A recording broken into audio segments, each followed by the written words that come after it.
comentaba aquí a Luigi, con el que me comuniqué hoy en la mañana. Previamente voy a agradecer la convocatoria, está así más rápido que la convocatoria de la Padula de la selección. No pensé que iba a tener tanta gente hoy día, pensé que iba a ser solo el grupo cerrado de Luigi, pero agradecido que este tema se democratice para más profesionales. Bueno, mira, y sigue llegando. Correcto. Ya, bien, muchas gracias. Quería comenzar básicamente mostrándoles aquí un proyecto en el que he participado, que es el bloque de un colegio. Y voy a comenzar también con lo que le comentaba a Luis en la mañana acerca de las desventajas del tema del rebar, o sea, del acero, la herramienta acero que viene en la interfase de Revit. ¿Se está viendo todo o quieren que agrande un poco más la pantalla? Voy a reducir un ratito, voy a quedarme sin propiedades para que sea más expandida aquí la pantalla. Entonces, ¿así está mejor? Sí, correcto. Bien, entonces, ¿cuál es el inconveniente número uno de usar el rebar de Revit? Bueno, el inconveniente número uno es que sí o sí, los que ya han utilizado, tienes que poner como anfitrión un elemento nativo. ¿Qué quiero decir con esto? Que sí o sí tiene que ser un elemento modelado de proyecto, llámese viga, llámese columna, etcétera. ¿Cuál es la gran desventaja de esto, sobre todo en proyectos grandes? Que al tener acero y concreto en un solo proyecto, el archivo pesa demasiado y a veces es hasta intrabajable. Solo para el caso, digamos, de estribos. Si ustedes han visto el modo de colocación estándar de estribos y los que hacen en manual habrán visto que es un trabajo demasiado tedioso porque tienes que estar haciendo la distribución inicial, aparte la distribución del resto, y lo mismo debes continuar para cada uno de estos elementos que son vigas, ¿no? No hay una manera de sistematizar eso. Incluso utilizando algunos plugins, llámese el Naviate, ¿ya? O el Navier Rebar, etcétera, y otros de paga, ni siquiera esos plugins lo sistematizan o intentan por lo menos volver el desarrollo de vigas, sobre todo de estribos, como si fuera una familia, ¿no? Que sería más fácil de utilizar. Entonces, a partir de ahí, llegó pues la incertidumbre de cómo optimizar esos procesos, porque si ustedes se ponen a pensar, yo creo que si estamos trabajando ya profesionalmente, uno va a tener su equipo de trabajo y por ende, al tocar estos temas de disciplinas de concreto, conviene tener dos modeladores que uno esté haciendo el concreto y aparte otro que esté haciendo el acero. Les comento sobre todo para procesos de trabajo en los cuales por lo general nos mandan los planos de CAD y nosotros tenemos que relevar todo a 3D, ¿no? Hablo de ese sistema. Cuando uno es proyectista, bueno, pues uno mismo termina de hacer el concreto y recién empieza con el rebar.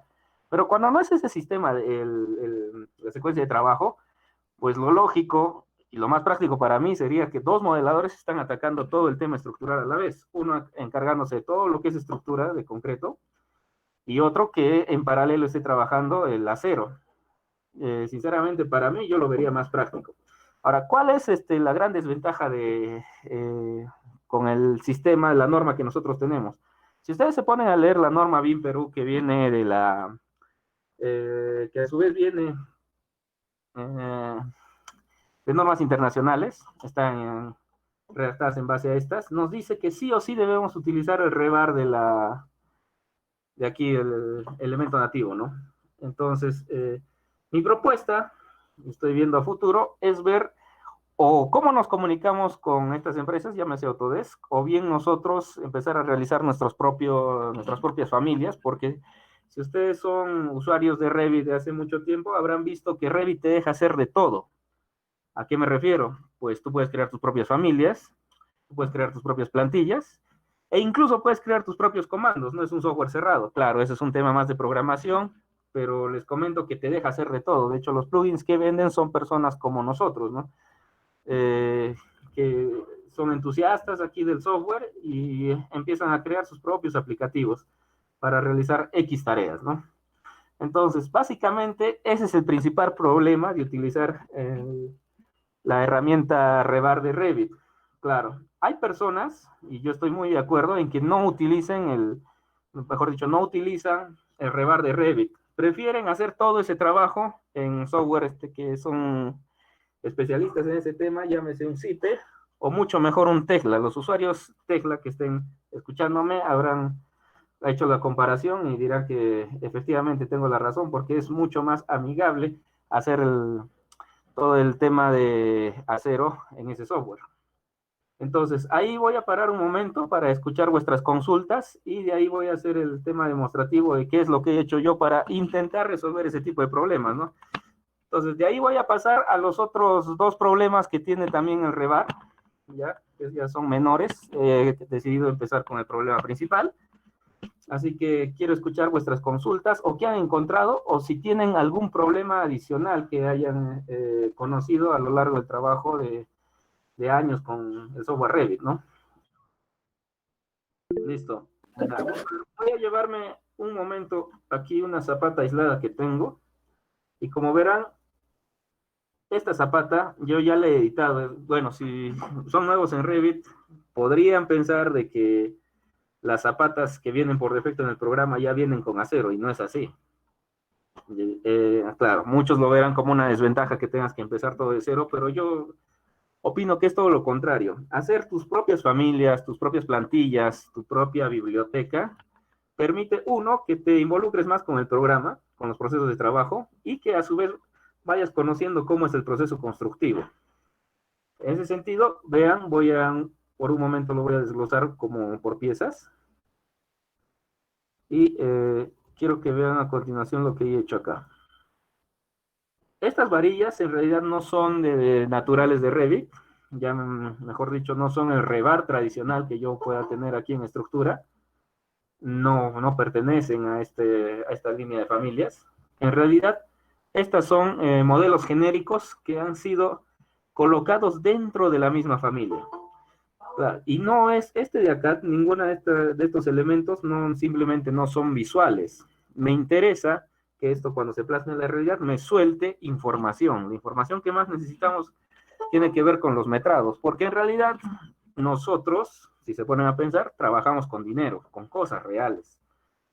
Todo lo que vamos a proyectar, en realidad hay que ponernos bien en claro que en realidad todo es dinero.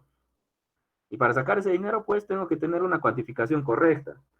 Y hacer el proceso tradicional de que por un lado voy a estar empezando digamos, todo con el tema de concreto. Después voy yo mismo, subcontrato a otra persona para que haga el tema del acero. Y es un tercero que se ponga a hacer los metrados y quizá un cuarto que ponga a hacerse los costos, como que ya, uno, que estamos perdiendo recursos y dos, que es lo más importante, estamos perdiendo tiempo. Entonces voy a regresar. Voy a ponerlo esto tal como estaba, para que vean un detalle. Lo voy a poner en planta, lo voy a poner en transparente, para que se entienda mejor lo que voy a hacer a continuación. Voy a poner sus propiedades por un momento, y voy a jugar un poco con la distribución de esta malla, ¿ya? Tradicionalmente, nosotros en Revit, incluso yo empecé a colocar, pues, claro, primero se colocaba la zapata aislada, y de allí empezamos a colocar este tipo de elementos, ¿no? Acero por área. Pero, si uno se pone a pensar, muchos de estos elementos ya vienen estandarizados. O sea, el acero no va a salir, por lo general, de estos elementos. Ya debería contenerse. Así que decidí crear una familia en la cual yo voy a tener el control de las mallas. Y lo que voy a hacer a continuación es lo siguiente. Uno, voy a cambiarle el calibre. ¿Para qué? Porque si ustedes ven aquí, en mis propiedades, tengo una cantidad de acero, que es esta, que ya está por kilos. ¿Por qué razón me está dando esta cuantificación? Vamos a verlo. Pues yo tengo aquí, a ver un momento, hay más gente que está entrando. Correcto. Ya. Tengo aquí el diámetro 1, tengo, claro, está en milímetros, porque Revit para controlarlo me conviene que esté en milímetros, sin embargo yo ya lo he adjuntado para que trabaje en los calibres que yo necesito. El que voy a cambiar a continuación es este de acá. Ahorita está con 5 octavos, le voy a cambiar a media. Eso es 1. Y 2, el espaciamiento del acero. Ahorita está a 20. Lo voy a poner más menudo. Lo voy a poner, digamos, a 10. Yo sé que esto va a demorar un momento porque recuerden que no solo está cambiando un elemento, está cambiando a todas las familias que son de este tipo, o sea que va a repercutir en todo el proyecto. ¿En qué me beneficia esto? Que un cambio que haga en un elemento, esto va a modificar todos los elementos similares. Entonces me está ahorrando un montón de tiempo. Yo no tengo por qué estar haciendo uno por uno este tipo de cambios. Y mucho menos hacerlo en manual, ¿no? Arrastrar el hierro, etc. Entonces el espaciamiento de acero, digamos, lo voy a poner a 25. Este más por un caso, ¿no? Y vamos a ver qué es lo que ha cambiado. Si ustedes veían aquí, mi cantidad de kilos de acero iba por los 98. Una vez que yo he realizado este tipo de cambios paramétricos, pues me tiene que... Ahí está. El espaciamiento ha cambiado, el calibre ha cambiado y me tiene que dar pues los kilos que yo necesito, efectivamente. Ya tengo esta información lista para llevar a una hoja de metrados. Y les adelanto, eso a su vez se puede sistematizar para que vaya de frente al S10. Hay métodos para llevarlo de frente al S10, donde ya se le pondría pues, los parámetros de mano de obra, herramientas, etcétera, ¿no? Entonces, me interesa tener elementos que ya me aceleren el flujo de trabajo. Quiero que se entienda bien ese concepto. La idea es acelerar los flujos de trabajo y reducir secuencias. Hasta allí, ¿alguna consulta?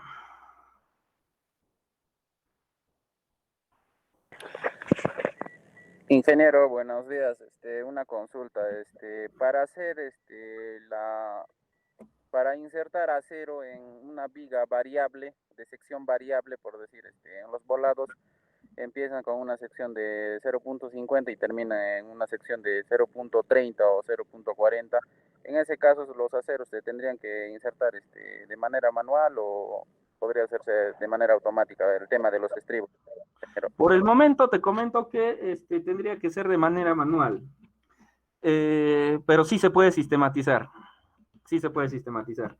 Ya lo he probado con líneas, por el momento lo he probado automatizando primero el AutoCAD, que me es más ligero, y quiero replicar ese mismo sistema para el tema de vigas. Ahora, para el tema de vigas hay que tener mucho cuidado. No es como las mallas de placas, no es como las mallas de losa, donde máximo tenemos que tener la consideración del tipo de empalme que no sea paralelo todos los elementos, ¿no? Siempre debe ser jugado.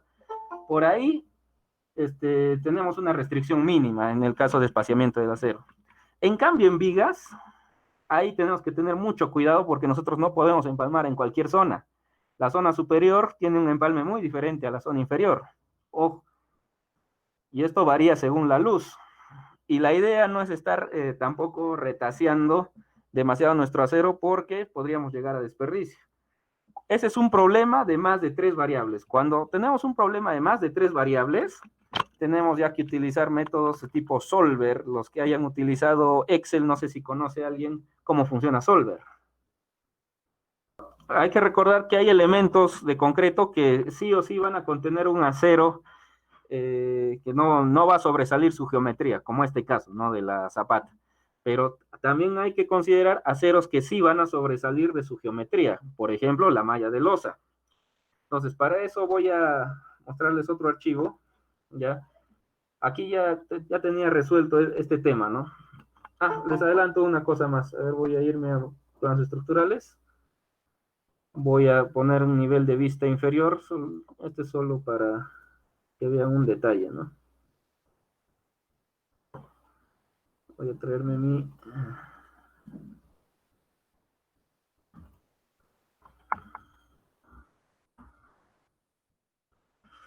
Esta mi familia ya viene con representación. ¿Por qué? Porque así me ahorro tiempo. Yo no puedo perder el tiempo en hacer este tipo de acotaditos, en decirle qué tipo de malla es, etcétera. Claro, esto está pensado para escalas 1 en 25, donde se presenta el detalle, ¿no? Entonces, de ahí ya pues también me estoy ahorrando una secuencia más que vendría a ser el tema del adorno y laminado, ¿no? Bueno, eso solo les muestro para adelantar. Me conviene tener este tipo de familias que ya contengan todo y me ahorren, pues, como les comentaba, todo el trabajo. Pues cualquier cosa que yo cambie aquí en la familia, automáticamente tiene que cambiar tanto en su medida como en su descripción, ¿no? En su detalle. Cuántos de 5 octavos tengo, qué espaciamiento, etcétera, ¿no? Entonces voy a abrir otro archivo que ya tiene al caso contrario, ¿no? Acero que tiene que sobresalir de la geometría.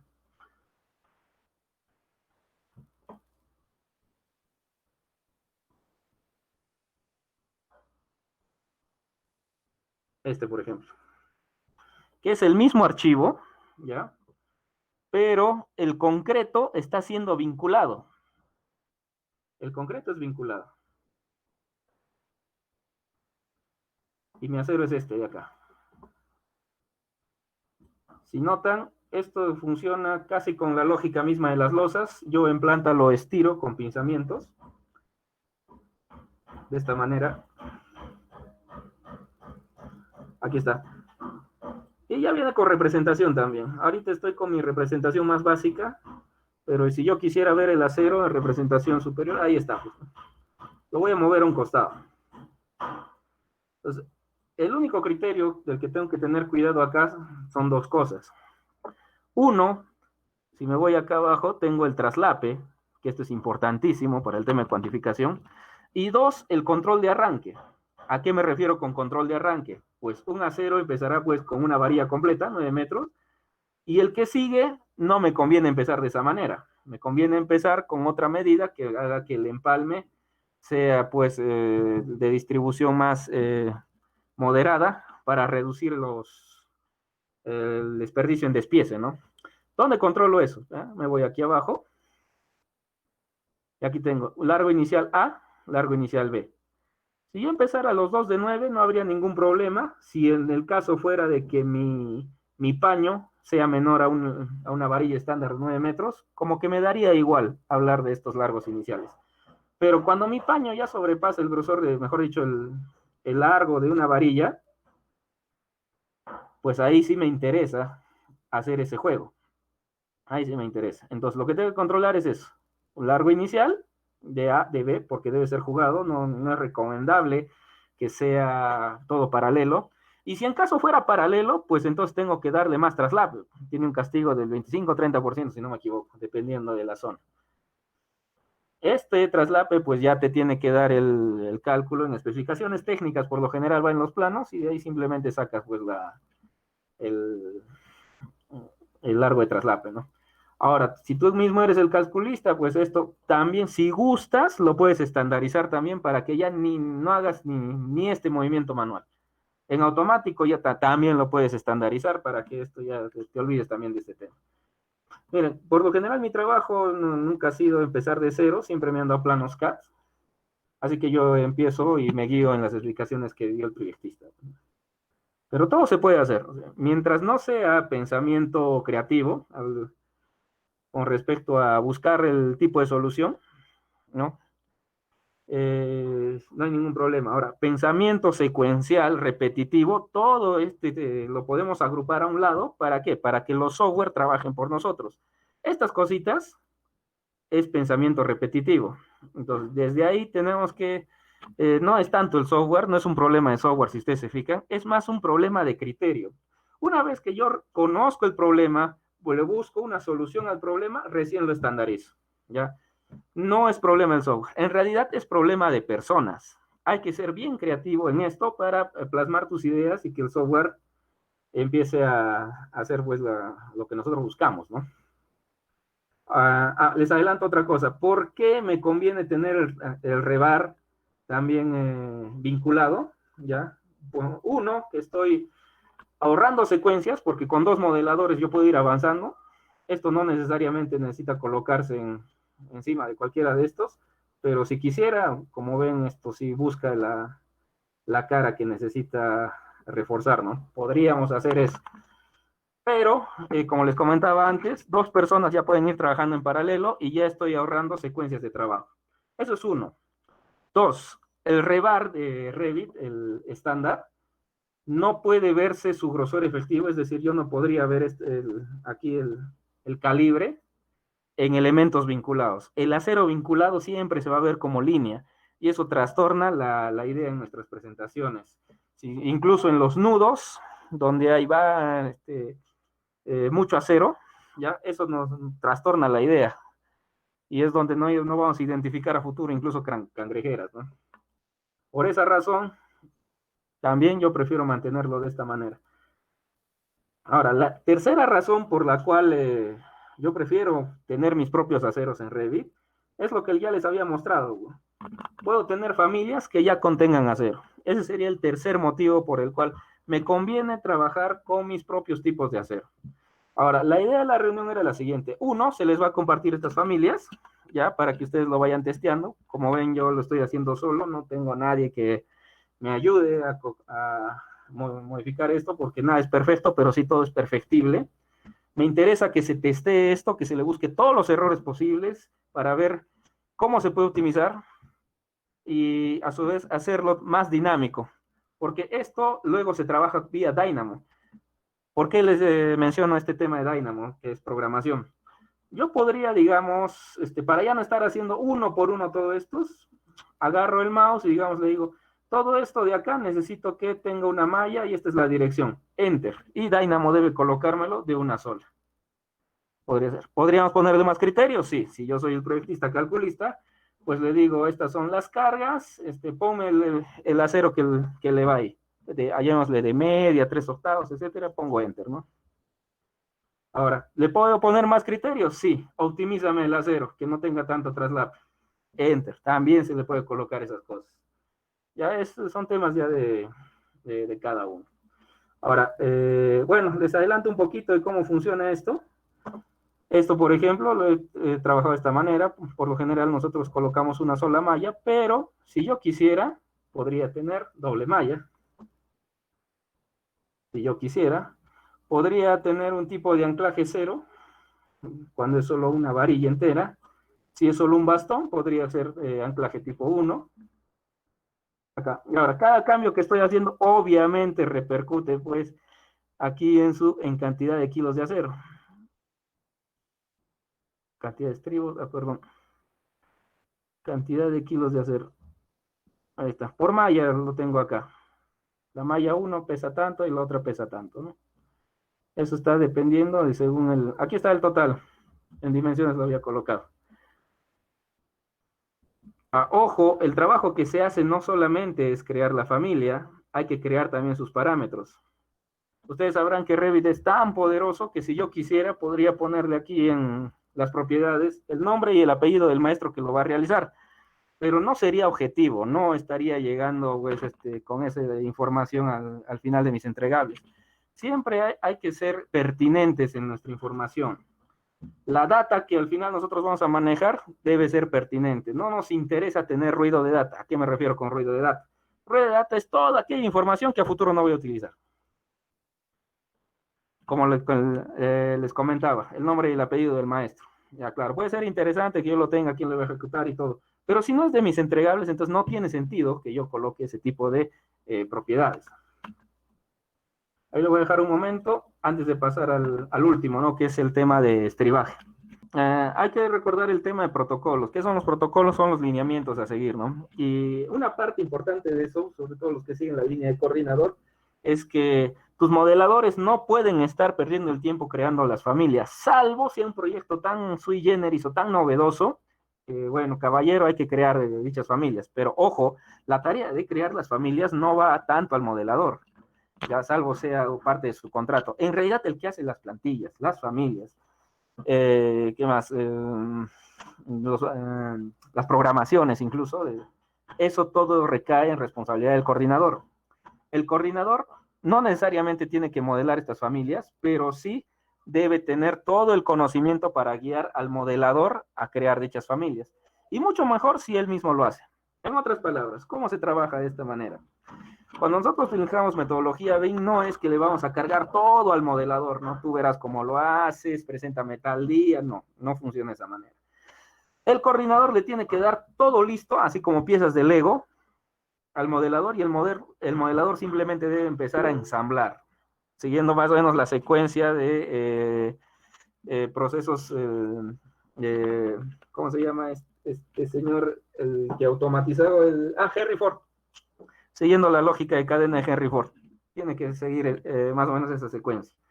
¿Por qué? Porque si no trabajamos con responsabilidades, al final uno no sabe qué es lo que tiene que entregar y estamos perdiendo recursos. Eso es muy importante. Recuerden, el coordinador es el que debe entregar este tipo de familias a su modelador. No es responsabilidad del modelador directamente, ¿no? Salvo que lo diga en su contrato. Bueno, sí se podría enseñar. ¿Cuál es el detalle? que estas familias, a no estar bajo protocolo todavía y no estar aceptado bajo la norma BIM, primero tenemos que hacer dos luchas, ¿no? Lucha número uno, esto es direccional. Depende mucho de nosotros llegar a un alto nivel ya de trabajo y automatización con dichas familias. Lo que estaba buscando, como te comenté en la mañana, es primero crear un grupo de trabajo con el cual direccionarlo para que nosotros ya tengamos familias y plantillas listas que sean aceptadas por todo el gremio constructor. Una vez teniendo todo esto estandarizado, ya recién podríamos nosotros empezar a democratizarlo con el resto de nuestro rubro. ¿Por qué razón? Porque si lo enseñamos uno así en crudo, todo el mundo después va a patear por su lado y vamos a generar un desorden. Ya cada uno va a tener un tipo de familia de este tipo, luego de este tipo, y el problema no es tanto ese, es que al no seguir un protocolo, es decir, un solo idioma, al final el trabajo de uno no le va a servir a otro si nosotros quisiéramos compartir. Y vamos a generar también un ruido de información a futuro. Por eso es muy importante, y les comentaba a ti, Luigi, que me interesa antes crear un grupo de trabajo, sistematizarlo, probar todos los errores posibles de este tipo de familias, las plantillas incluso, y una vez que esté consolidado ya el concepto y que sea permeable a seguir modificándose a futuro, recién podríamos enseñarlo como debe ser. Exacto, siempre siguiendo un solo idioma, ¿no? Es como el tema de CAT, que por ejemplo, cuando a mí me pasan plantillas CAT, en unas cosas me funcionan y otras no. ¿Por qué razón? Porque la mayoría de estas plantillas que me han pasado los han hecho como han querido.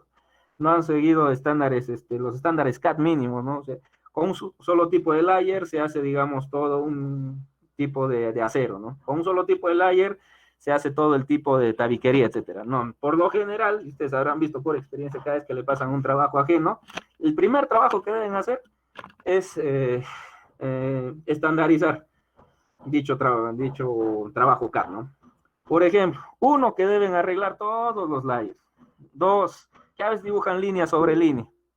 Tres, que a veces te presentan un plano que aparentemente en planta todo es colineal o que están en el mismo 00Z, pero cuando tú lo pones en elevación, pues hay líneas que están más arriba que otras, etcétera. O sea, es un largo trabajo que no es contributivo, que lamentablemente no puedes cobrar, tienes que asumir como pasivo y es un tiempo que tú necesitas antes de empezar a pasar dicho CAD a un 3D Revit, ¿ya? Ojo que desde ahí ya estamos mal, ¿eh? Nadie se pone en orden ni en el CAD y esos son pasivos que tenemos que asumir. A ver, voy a estar abriendo el otro archivo que contiene acero. Bueno, este es acero vertical para el tema de columnas y horizontal para el tema de vigas, ¿no? Entonces, para este caso sí ha sido un poco más trabajoso porque si ustedes ven, yo tengo aquí vigas acarteladas, ¿no? Y había que crear su propio acero para ese caso, ¿no?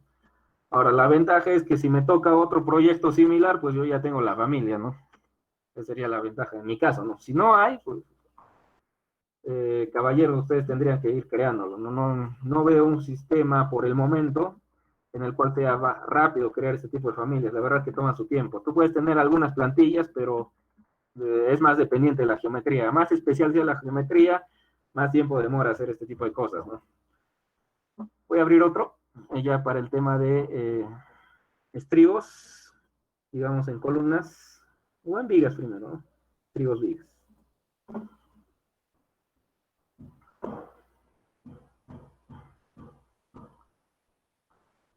Pero antes les comento un detalle. Por ejemplo, aquí yo tengo acero ya para las viguetas y tengo acero para las columnetas.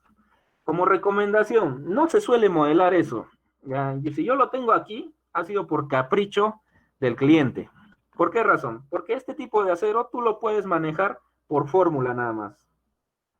No es estrictamente necesario que tú lo hagas, pero como les comentaba, por capricho del cliente, esto se ha tenido que modelar.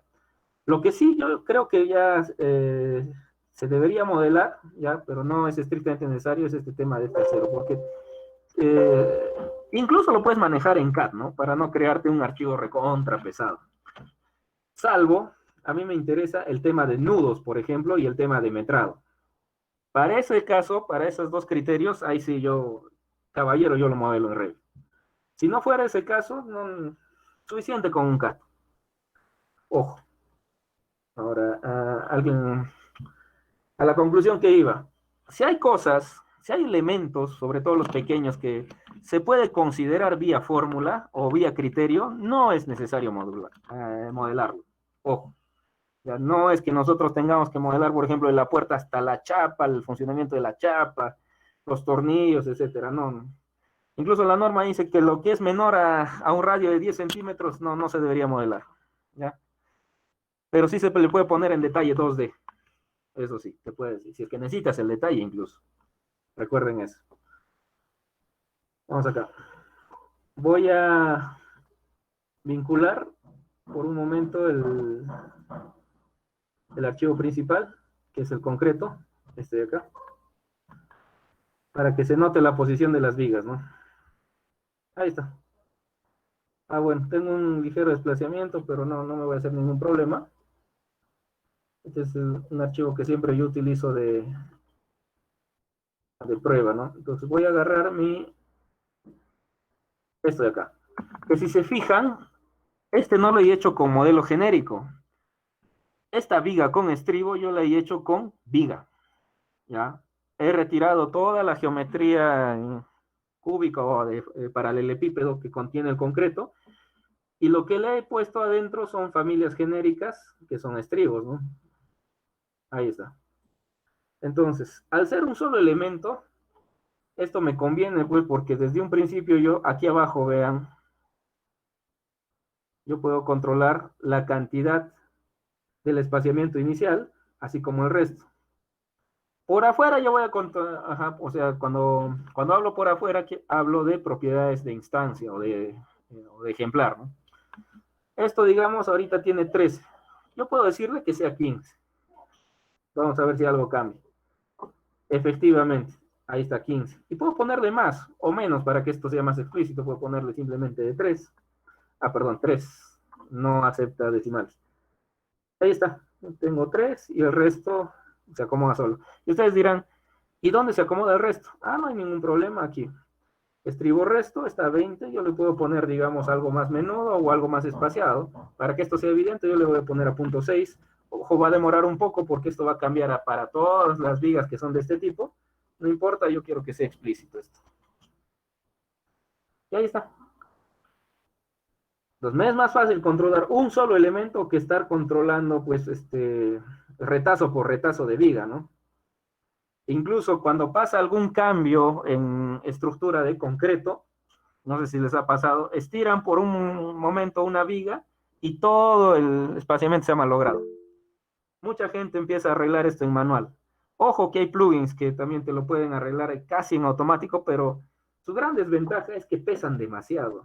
Hacer un arreglo sencillo de estos es para que te vayas a servir un café, regresas y todavía sigue pensando la máquina. Y la verdad que no me es muy práctico ese tipo de cosas. Prefiero manejarlo así con un criterio más nacional, más peruano, más práctico para poder manipular este tipo de elementos.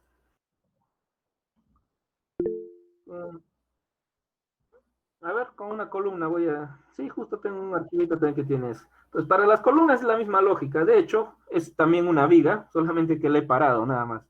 Voy a abrir ese archivo. En vigas y columnas tiene la misma lógica, así que no habría nada raro ahí. Más bien aprovecharé para mostrarles un detallito extra. Vamos a abrirlo. Vamos a cargar acá.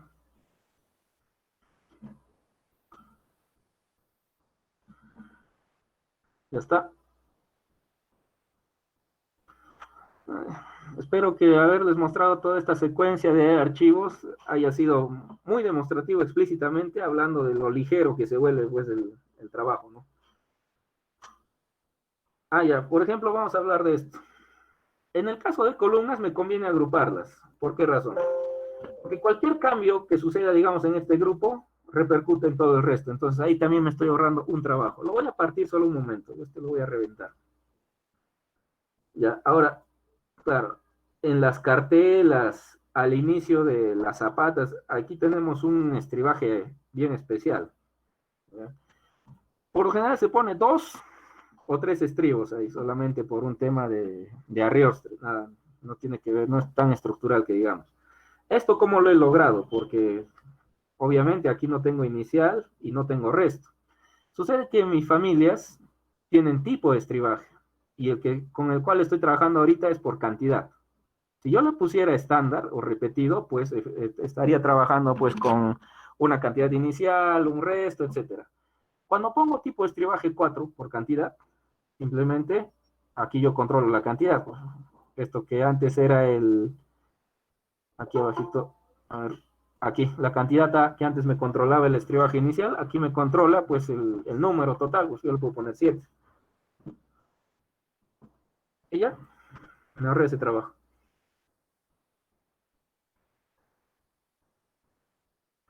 Entonces, espero que hasta allí haya sido bien explícita la presentación. Como les comentaba, mi intención era crear primero un grupo de trabajo para empezar a sistematizar todo este modelo que yo propongo. No solamente para cero, hay varias cositas que son tediosas de manipular, por ejemplo, la cantidad de relleno y corte para zapatas. Hace poco me tocó un trabajo similar y he demorado más en hacer eso que en hacer el acero, porque tiene algunas condiciones bien especiales en algunos casos por geometría. Entonces, desde allí me gustaría, uno, sistematizarlo, automatizarlo para reducir la secuencia de trabajo. 2, validarlo con protocolos que entienda toda la comunidad de la construcción. Y 3, empezar a democratizarlo recién. Y verán, yo tengo la idea, el, el concepto, la filosofía de que antes de enseñar este tipo de cosas, lo primero que debemos cambiar es el chip. El software no es perfecto. Yo le he encontrado varios errores y todo, pero a comparación de otros, pues es el que tiene menos errores hasta el día de hoy. Y si algún día aparece otro mejor, ya pues migraremos. Entonces, la idea no es ser fanáticos de un programa y defenderlo con uñas y dientes sin conocer qué hacen los otros tampoco. Lo primero que hay que cambiar es el chip. El que resuelve problemas son personas, no los software. Y desde ahí quizá muchas implementaciones bien fracasan. ¿Por qué razón? Porque les enseñan de manera demasiado ortodoxa los métodos de trabajo, ¿no? Se hace así y punto. Y si cambio esto, cambio aquello, no, así se hace y punto, ¿no? No es la idea. Porque al final la idea no es crear fanáticos, ¿no? La idea es mejorar pues, el sistema constructivo de nuestro entorno. Es aportar al final. ¿Ya? Porque nada ganamos cerrándonos con un tema, ¿no? Entonces, incluso cae mal esa gente al final. La idea, al final, es hablar de procesos. Y si estos van mejorando a futuro, mucho mejor. Entonces, ¿qué es lo que necesito yo? Luigi, te voy a pedir un favor, que se anoten contigo las personas que estén interesadas. Este es un tema de tiempo. Ya cuadraremos después el plazo en el cual nosotros vamos a necesitar. Tenemos que plasmar una metodología de trabajo para sistematizar todo lo que se ha ido comentando y se va a profundizar también. Entonces, eso sí, voy a necesitar también coordinar varias cosas, por ejemplo, el laboratorio donde vamos a trabajar, etcétera, ¿no? Entonces, Luigi, te agradecería que anotes, ¿no? A todos los que estén interesados, a todos los que les podría gustar este tema, ¿no? Hacer quizá incluso hasta nuestra propia división. Y por otro lado, también tenemos que atacar ahí al mismo Plan BIM Perú para hacer que validen este tema estos conceptos, ¿no? Ojo, lo que se va a tocar a futuro no es solamente incluso la sistematización de familias o plantillas. Hay secuencias de trabajo superiores. Por ejemplo, si quisiéramos automatizar toda una construcción, digamos, o toda una losa de una sola, tenemos que ver temas de programación, que ahí tendríamos ya que tocar el mismo Python o el C Sharp, ¿no? Entonces, la propuesta quiero hacerla más interesante y llegar a hacer cosas más elaboradas. Incluso. Sí, bueno, antes de finalizarlo, a mí también pásame por favor el video, lo voy a colgar en la red de mi colega Johan Inlazaca, les voy a dejar su canal de YouTube acá, con el cual les vengo trabajando. al igual que yo, también ha sistematizado varias secuencias de trabajo para colegios, para hospitales, etcétera. Entonces, sí tiene videos muy interesantes. Voy a dejar aquí el canal. Aquí está. Les voy a dejar el canal. Y este video, gracias a Luigi, también va a subirse muy pronto a este mismo canal. Ahí les dejo.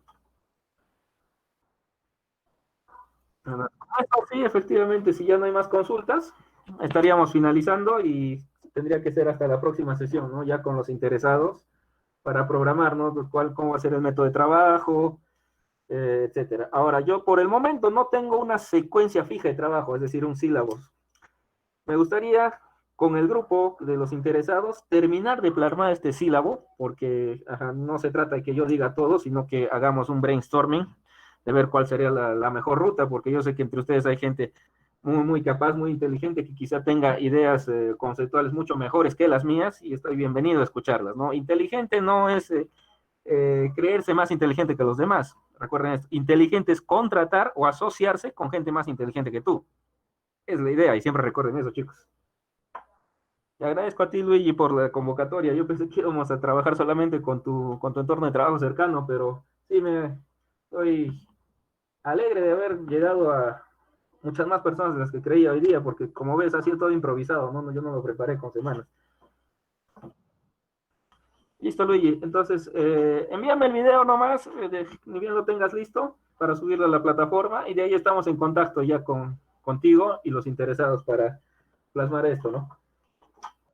Listo, Luigi. Muchas gracias. Hasta la siguiente.